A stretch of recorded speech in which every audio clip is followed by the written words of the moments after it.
So here we have Road Signature's version of the 1970 AMC Rebel. This car is in the 1/18th scale, and it's a decent die-cast model kit considering it is a budget-oriented model. Looking at the car, we can see the paint job of the machine. This car also has openable features such as doors, steerable wheels,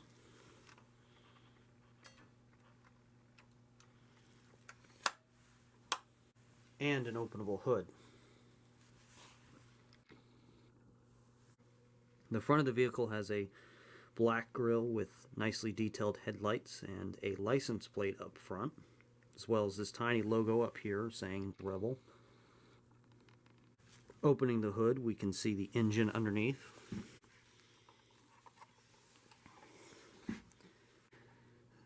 This engine bay has a lot of nice detail overall, such as the wires and the nice paint job it has. However, there's nothing on the bottom of this hood that would let any air actually go through the intake.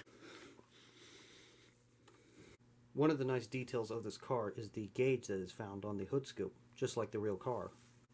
If we move our attentions to the interior, we can open up the doors and have a look inside. Now, for the most part, this interior is just molded in black plastic. There's no carpeting or anything, but there are rubberized seats, which I do like. And the gauge cluster has been painted, and there's a decal to represent the gauges. Here we're able to have a better look at the shifter as well as the other details in the interior.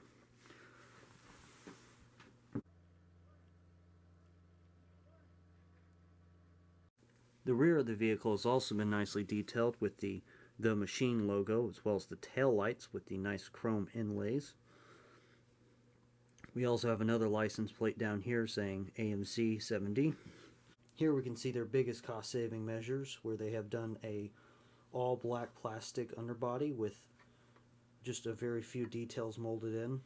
The exhaust has been painted, however the transmission and engine have not, and you are not able to actually see through the bottom of the engine bay. However, we do get a nice view of the steering system, which I will say on this model actually does work quite well. No suspension on this vehicle, sadly.